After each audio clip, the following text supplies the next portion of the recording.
اعوذ باللہ من الشیطان الرجیم، بسم اللہ الرحمن الرحیم۔ ناظرین کرام، السلام علیکم ورحمۃ اللہ وبرکاتہ۔ آج آپ کی خدمت میں ولادت بسعادت عالم غیر معلمہ ام المصائب حضرت زینب کبریٰ السلام علیہ کی ولادت بسعادت کی مبارکباد پیش کرتے ہیں، اور آج ہم ایسی بات آپ کی خدمت میں بیان کرنے جا رہے ہیں جو ویسے تو عمومی طور پر ہمارے ناظرین نے یقیناً سنی ہوگی کہ اہل بیت سے محبت کرنے والے صرف شیعہ حضرات نہیں ہیں، صرف اہل سنت نہیں ہیں، بلکہ جو غیر مسلم ہیں حتیٰ وہ بھی اہل بیت کرام علیہ السلام سے بڑی عقیدت رکھتے ہیں، اور جیسے جیسے ان کی زندگی کے بارے میں انہیں آگاہی ملتی ہے تو شاید اس قدر ان سے محبت اور عقیدت رکھتے ہیں کہ جتنا ایک پیدائشی جو شیعہ ہے اور جس نے کئی عرصے سے باتیں سنی ہیں اہل بیت کے بارے میں لیکن اندر سے ان کی سیرت کو نہیں دیکھا ہے، وہ بھی شاید ایسی محبت نہیں کرتا ہو۔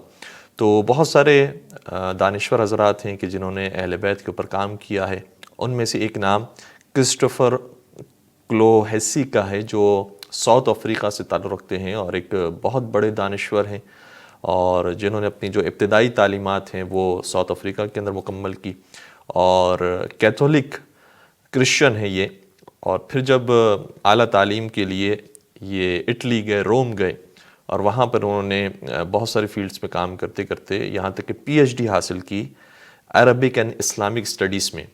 تو پھر ان کے اندر ایک شوق پیدا ہوا کہ امام حسین علیہ السلام کے بارے میں معلومات حاصل کی جائے۔ تو امام حسین علیہ السلام پر جب یہ ریسرچ کرنے لگے تو ظاہر سی بات ہے کہ امام کی والد اور امام کی والدہ کے اوپر بھی انہوں نے ریسرچ کی، اور والدہ کے اوپر آ کر یہ تھوڑا سا حیران ہو گئے کہ اتنی کمال کی خاتون تھی، اتنی بافضیلت خاتون تھی، اتنی اعلیٰ اور نایاب خاتون تھی، لیکن اس کے باوجود اگر ہم حضرت فاطمہ زہرا السلام علیہ کے بارے میں جاننا چاہتے ہیں اور سیکھنا چاہتے ہیں تو تاریخ کی کتابوں میں بہت کم باتیں ایسی ہیں کہ جو بی بی کے بارے میں ملتی ہے، اور انہیں بڑا تعجب ہوا کہ جو اسلام کی سب سے بیسٹ خاتون ہیں ان کے بارے میں تاریخ اتنی خاموش کیوں ہے، اور کیوں اتنی کم روایتیں ان سے ہمیں ملی ہیں، اور ان کے بارے میں بھی جو معلومات ہیں وہ اتنی مختصر کیوں ہیں۔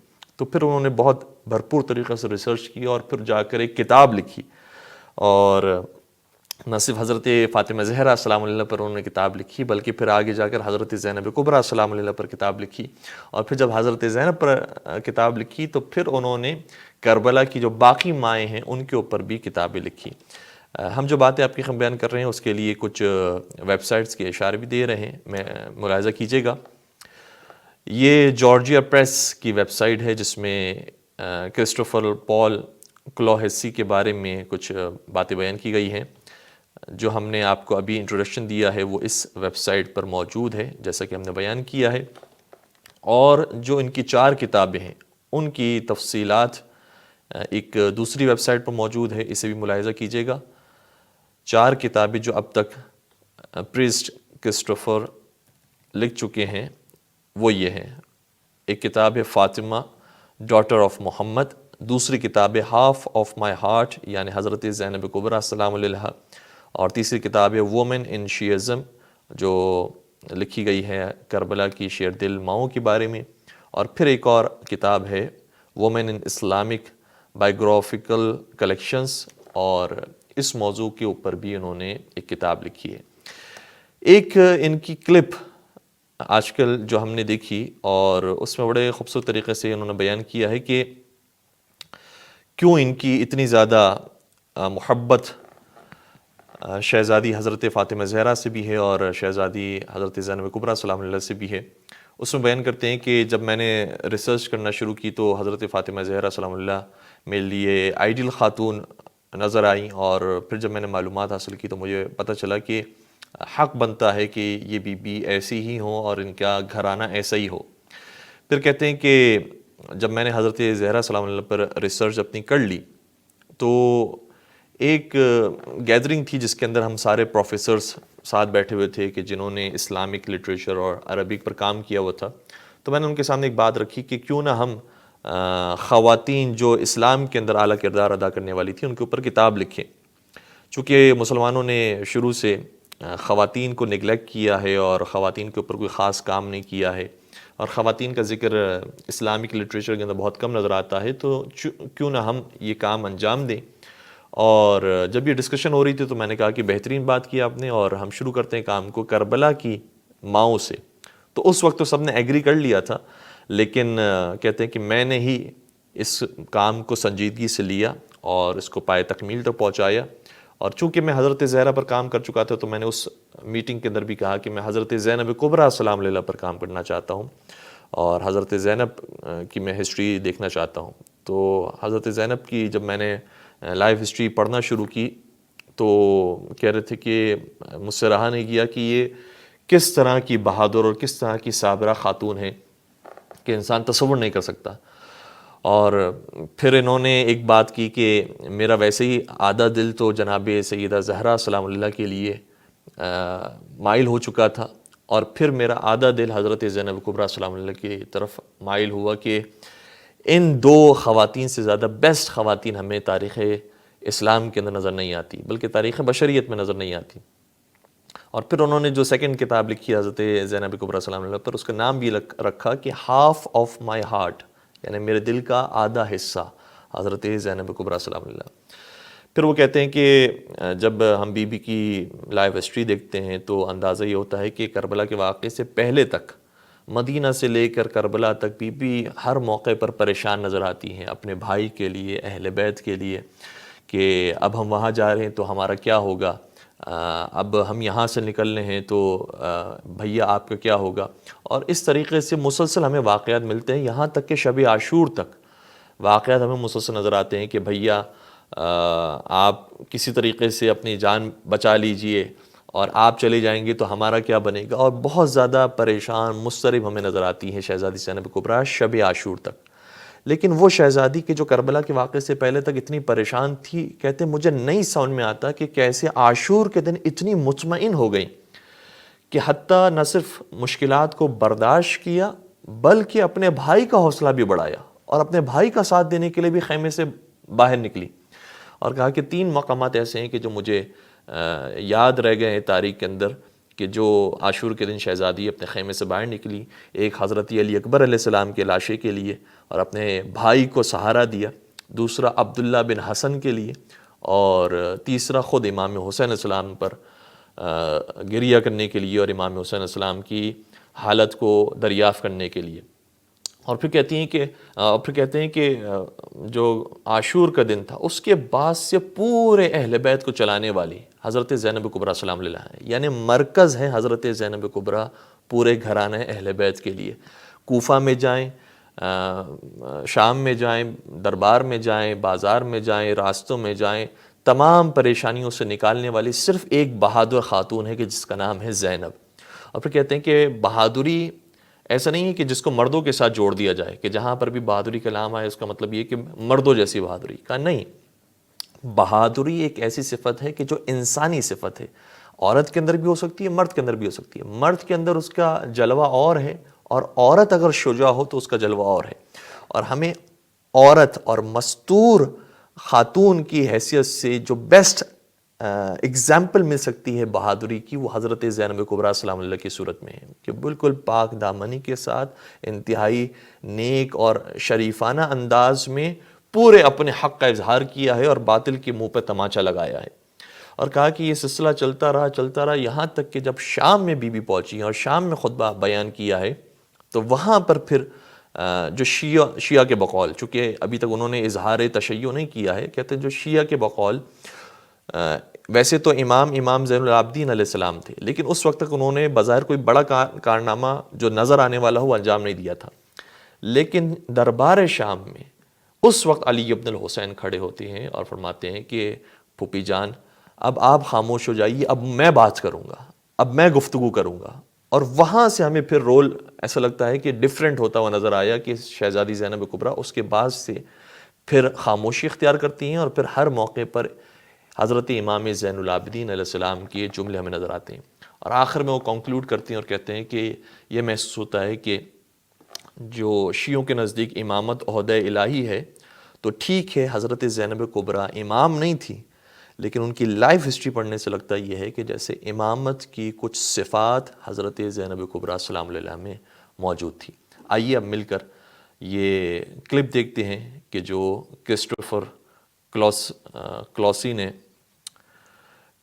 نے بیان کی ہے اور اس کو ملاحظہ کرتے ہیں.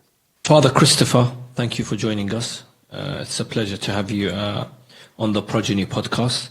Considering you are a priest, what made you get into studying and lecturing about Islam? It started really with Fatima, Lady Fatima, because I was researching Hussein, and of course you have to then read about his mother. Yeah. And I was quite shocked that there's so much devotion to Fatima and so little written about her. She was a real person and played a fundamental role in the very start of the preaching of the Prophet. And therefore you can't just have holy books about her. You need to discover who she was. So I decided to do my doctoral thesis on her. And I produced what I hope still and think still was the first real biography of Lady Fatima. I mean, in a Western language, but based on the Arabic sources.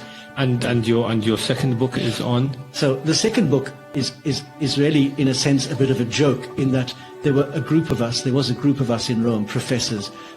All of us have doctorates in Arabic Islamic studies. So we were sitting around a table at lunch, basically complaining that the Muslim scholars are not writing about the women of Karbala, for example, substantial work. And we each decided that we would take a female figure and produce a proper biography. So of course I took Zainab. I said, oh well, I know her mother, I'm going to now do her. None of the others were serious. So none of the others actually did anything. The book is called Half of My Heart, because there was a lament that Zainab sung, I think, on the day of Karbala myself. Some of the historians put it later, but I think it was on that very day when she saw the body of her brother and his companions unburied.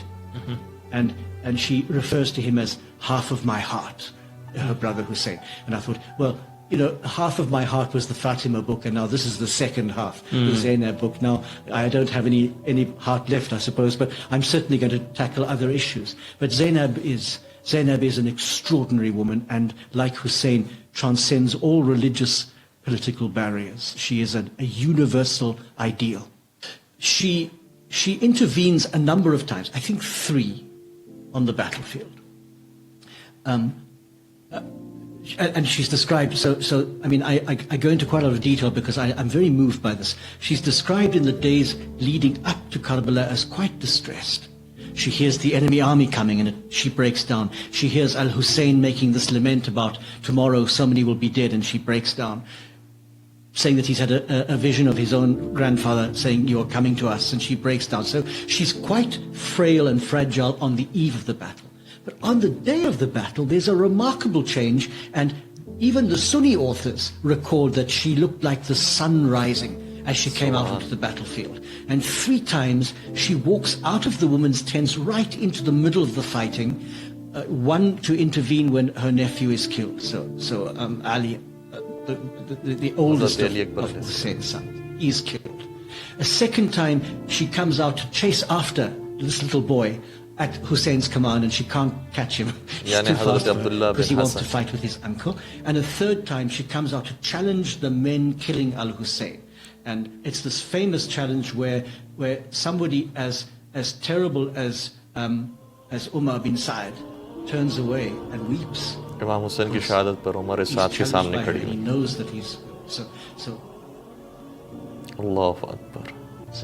So in that sense, she is of great importance, but even more important after the battle, because, and this is where I get into trouble, because she was for a short time the leader of the Ahl Bayt. There's no doubt about that. Young Ali bin al-Hussein was much too sick to function immediately after the battle, and his life, in fact, is saved twice. She saves his life later on in the court of when they're before Ziyad, but that's later on. It's that period of days after Karbala, from the journey between Karbala to Kufa to the court of Yazid, to Damascus. That period, however long it was, and it's difficult to know how long it was, when they were being interrogated and ill-treated, she was the pole around which everything revolved. Absolutely. And there's a particular moment where her nephew, Ali bin al-Hussein, says to her, be quiet now, let me speak. And that for me is the moment when he takes his place as Imam. He's Imam, but when he actually takes his place and takes over leadership of this group. But until then, it is Lady Zainab. And I always defend this by saying, she's not a woman with masculine virtues. Bravery is not a masculine virtue, it's a human virtue. So we don't want to say she was as good as a man. That's a terrible thing for me. She was an extraordinarily powerful woman who betrayed all the great virtues, by betrayed I mean showed forth all the great virtues that are equally right in women as in men. Bravery, courage, the ability to speak with great articulation against injustice. And in a sense, she functioned as the leader of the House of Islam. Now, I mean, of the Ahlul Bayt. So I then said to some scholars, could she be said in a sense to have shared in the imamah? So I got in a bit of trouble. Yeah. And I understand. Yeah, because that's because the imamah is something more than that. But she certainly possessed some of the qualities that are crucial to imamah. Subhanallah. She did, without being imamah, without having the legal power and the jurisprudential power of the imam. She had some of the qualities that are necessary for the imam to function. Of that I'm sure.